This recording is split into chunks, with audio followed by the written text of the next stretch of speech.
Hey folks, welcome to Andy's Audio Crap, where we talk about audio gear in all of its glory. And today is a discussion about phono preamps. Phono preamps can really make a difference. And well, this is just a review of a couple of them. And let's just get into the show.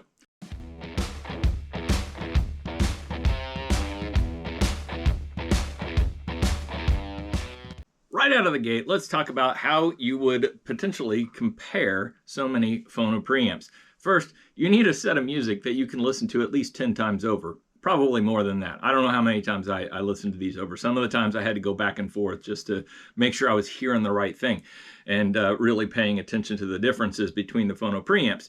The other thing is you have to have a baseline, right? And so as a baseline, what I did is I used the LP 70, the Audio Technica. It's the new Audio Technica entry-level turntable. It has a built-in phono preamp, and Audio Technica is pretty careful about the way that they pick the phono preamps in there. They're going to make it kind of a neutral sound. It kind of sounds good with everything type of thing. But these are not meant to do that. These are meant to kind of hone in on what you enjoy in the music. They act kind of as a go-between between the cartridge and the speakers. Of course, you have your treble and your bass and all of that good stuff. But really, they're trying to bring out and emphasize the pieces of the music that you really enjoy, just naturally.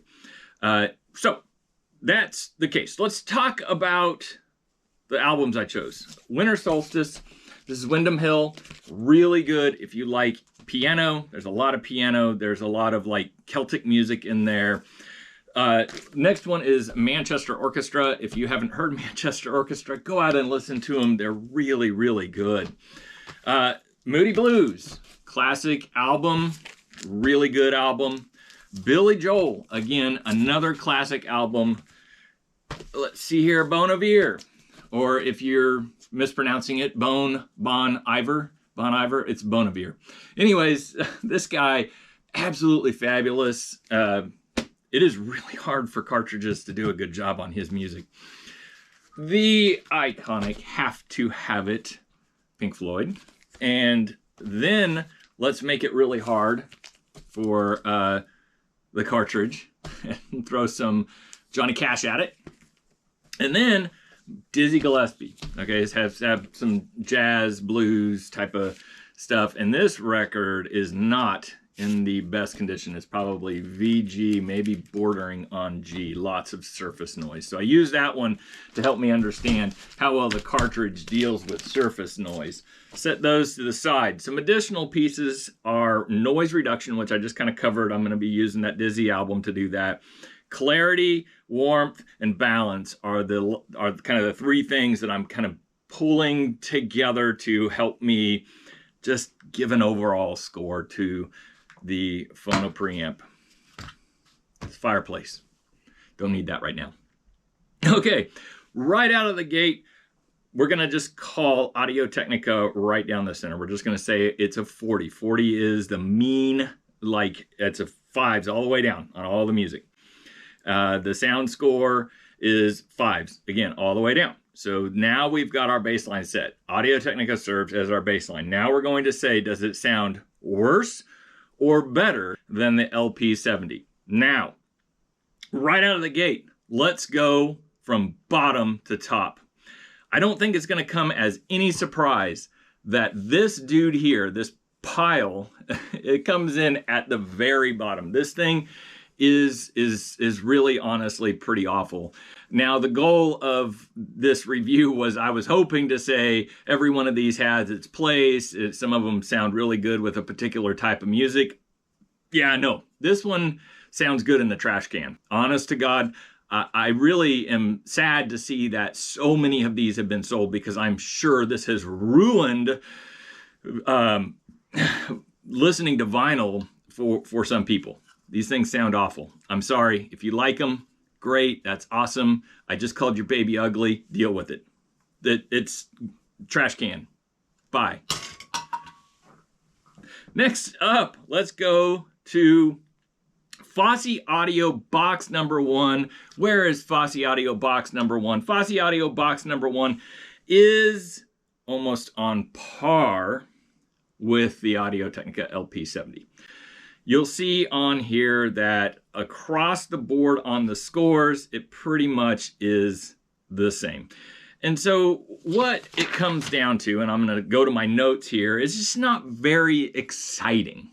It doesn't like make me want to listen to more music. It's just like, yeah, that's pretty okay. It sounds like, you know, I just heard that on the radio or something like that. It's just, the curve is weird on it. It's just kind of okay. You know, it's not like, man, it's just kind of okay. No? It really, I don't know. Let's just move on to the next one. I keep it around because I can show that between this and the Pyle is now over there on the floor, there is a drastic difference in the sound between them. At least this one has some personality. Pyle doesn't, but I'm not throwing this one because I like it. I'm keeping it. All right, next up is the tube. Honest to goodness, people, these look cool. No doubt about it. When you walk in and you see this on somebody's rig, oh man, you got tubes. That's really cool. They light up and they look cool and they're shiny and even these little gold rings match the LP70 almost right on cue. It looks really cool together. Like having them side by side, it's like, man, that's a heck of a rig. You know, and you can set yourself up with that for about $300. And then you can get a little audio Fosi amp to set beside it. And you got your rig. You got it. It's good. Not a problem with that at all. It does sound better than the plain old LP70 preamp.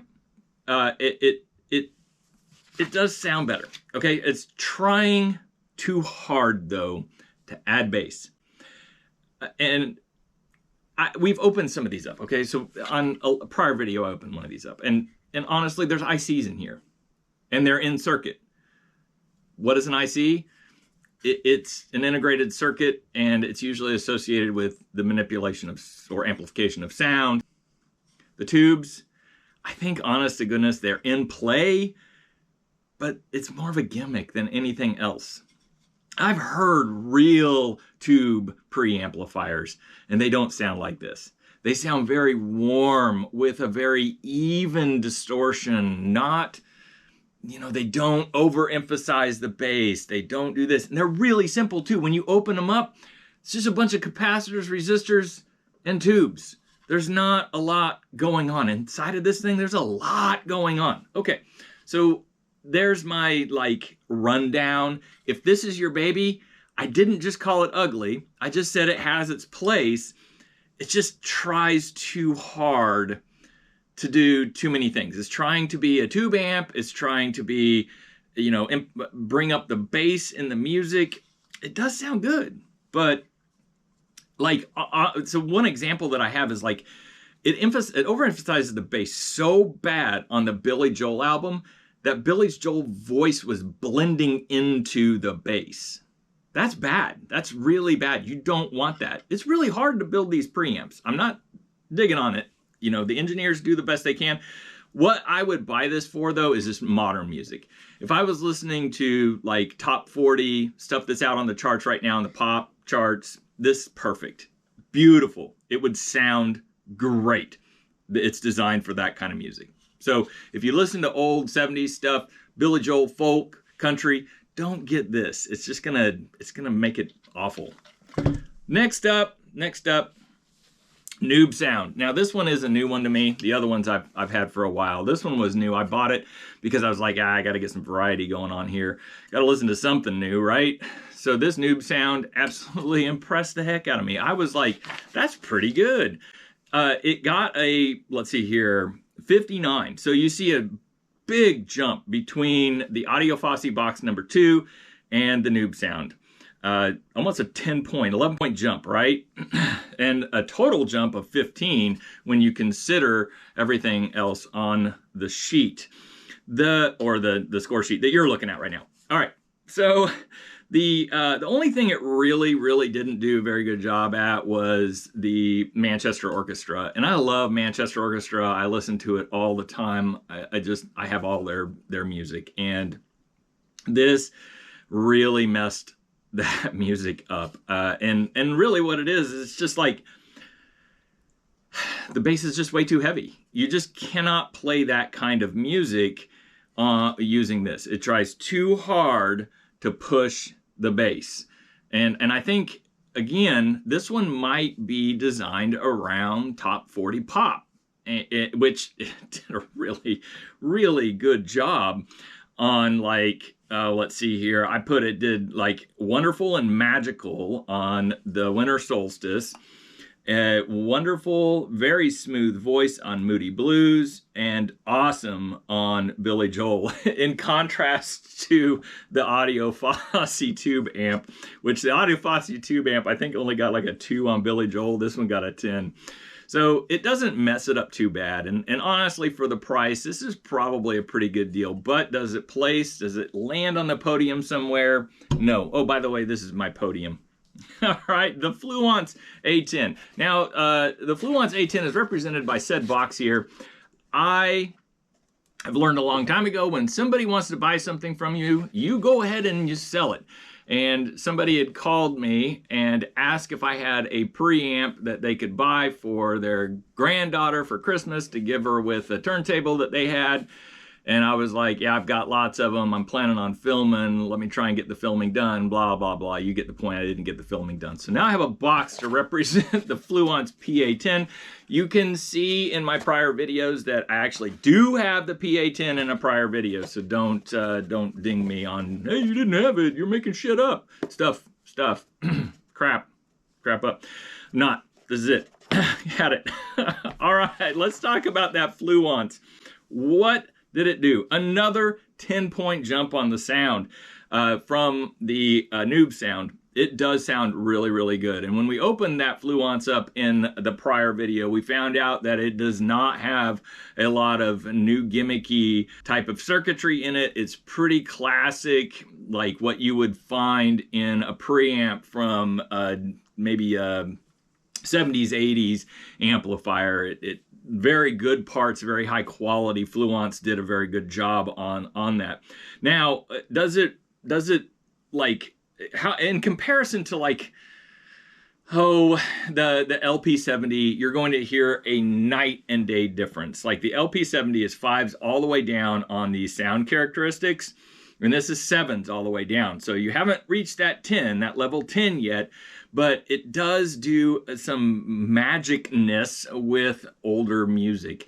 Whereas like these others that we just went through do not do that magicness with like Pink Floyd and Billy Joel and things like that. So this one is just really good at rock. So if you're a rock listener, consider the Fluance. It's really good. So Fluance is actually going to represent our first one that hits the podium. So we're going to put our Fluance right over here.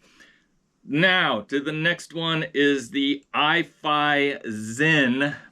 This is one of my absolute favorite. It has a holographic effect. It sounds very much like, what the heck is that? I just got done doing a review of one too. Anyways, it has a holographic effect, and it sounds absolutely to die for good. Carver. I'm thinking Carver. Sounds a lot like a Carver amplifier, and they sound delicious. Just wonderful. Warm apple pie. If you don't like apple pie, just whatever fruit pie. If you don't like pie, I don't know, whatever your thing is. Delicious. The sound that comes out of this thing, it just does such a wonderful job. It is somewhat it has a kind of a negative effect on acoustics. So if you are like an acoustic guitar listener, it's probably not going to do you any favors, because holographic doesn't sound good on like what would normally be like something you listen to on a stage, right? Like if somebody's playing the acoustic guitar in a room, it's not going to sound like that. It's going to have kind of a I don't know, a modeled effect. That makes sense to anybody. Okay, this one places. This one's good. Oh, as far as like where it falls in line, it's just an incremental step above the Fluance. It's just incremental. It's not like night and day, like, and that's substantially better. You A/B them, you're gonna hear a little bit of difference, but not a lot. The next one up, it comes in just kind of in this same group. The Fluance, the i-Fi, the Rolls kind of fits right into that group. It's just really good overall, and honestly, for the price point, it's I think you can pick one up for like $60. When you open them up and look at them, they're really simple. It's just kind of, again, going back to this whole Fluance thing. The i-Fi has a lot going on inside. This doesn't. And as a result, it's really cheap. And it's sturdy, man. This thing is like a thick metal casing here. Is it pretty? No. This is beautiful. The Fluance is beautiful. I mean, they look the part. You know, they don't have the gimmick cool stuff like this, but they present well. This doesn't present very well. In fact, it almost looks like, I don't know, a fire extinguisher something. It's that red. It's just red. Fire engine red. Now, Music Hall, and I think there's another brand name. When you're looking for these, you'll just type in what, you know, Rolls duplicate or Rolls other names, whatever, and you'll find them. So a couple of manufacturers or a couple of names sell these, kind of like Nobsound and Douk Audio, kind of the same gig going on there. So does it place? Absolutely, it places. This is our first one to actually get a total score of 100, and this one actually ends up getting a score of 998 on clarity, warmth, and balance. So we're actually starting to move into that, man, this is almost magical change when you compare it to the LP70. Next up, we're almost to the top. The next up is the Schiit Mani 2. Again, a box. Do not sell something when somebody asks for it and wants it, because you get stuck with it. All right, and I, again, sold this to somebody over Christmas. This thing, it was the first time I had heard one. I had not heard one previous to it, and somebody on one of my previous videos when I was reviewing the preamps last time said, hey, go get a Schiit Mani. And I'm like, I was like, man, I don't want another one. I don't want to do it again. I don't want to review anymore. Regrets. That thing sounds good. Now, is it $200 good? Probably not. Honest to goodness, I gave it 9s all the way down. Remember, this Rolls got 998. This one got 999. Okay. Is there like an audible difference? A little bit. Just a tad. They both do a really good job of playing everything very well. Unlike the ones that didn't place, and let's talk about that for just a second. The ones that didn't place had a curve on them that overemphasized part of the sound spectrum, and these have a lot of respect for a sound spectrum that is not top 40. Let's just put it that way. So my ears, my old man ears here are no, I don't like top 40. I don't like the booming bass. I don't like that. I like being able to enjoy and hear a very crisp, clean, immersive listening experience. And these do that. Now, final one.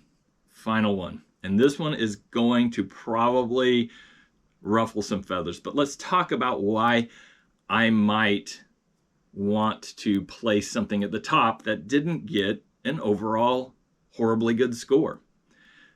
It got a 64. Okay, so the Schiit Mani got a 72, and the Rolls got a 72. This got a 64 on the music. But let's talk about what audiophiles like to do. Audiophiles like to fidget with stuff, right? Can you improve it? Does it sound good with my music. And most people that I encounter, and myself, like 70s, 80s rock music. And if you like other stuff, that's fine. But if your music that you're listening to has a lot of stuff that's happening in that era, you're going to want something made in that era. Okay? And there is one manufacturer that made a boatload of preamps. Radio Shack. This is a realistic, let's see what it is, 42-2101A. Hell of a name, right? There are modification kits for this, and according to some blogs, you can really get a lot out of one of these. As it sits right now, I would say if you want to take a modern receiver and make it sound like a Marantz or a Pioneer or a Kenwood from the 70s, 80s, that is your ticket. This thing sounds like 70s, 80s. And for that reason, for my ears, for what I listen to, I rank this number one. Now, if you don't listen to that, these are your number ones, okay? Go get one of these. If you like holographic, go get one of these. If you haven't heard holographic, go get one of these. And if you just like all around good at a fair price, Fluance or Rolls, this thing is $200. It's really hard to spend $200 when the incremental difference between these two and this one is so narrow. The iFi, my favorite, the iFi spends its time over here. It is my go-to. I love that holographic effect. I like a lot of live music. I like music that was recorded in very open studios that have a little bit of echo, a little bit of background noise. You can hear people's feet tapping and things like that. And this, oh my gosh, it does it. This, it comes close. It's not holographic though. All right. That is really all that I have to say about these. I'm really interested in what your feedback is, what you would put your money into, what you listen to, and how you experience this. It's probably pretty important that I mention I listen to these on a set of La Scalas. And to say La Scalas are getting too much bass out of one of these it's a statement. It's a huge statement because it's freaking hard to get too much bass out of a set of La Scalas. Go look up La Scalas and bass, and it'll basically tell you they have none. So that's it. Like and subscribe. Thanks for watching, and have a wonderful day.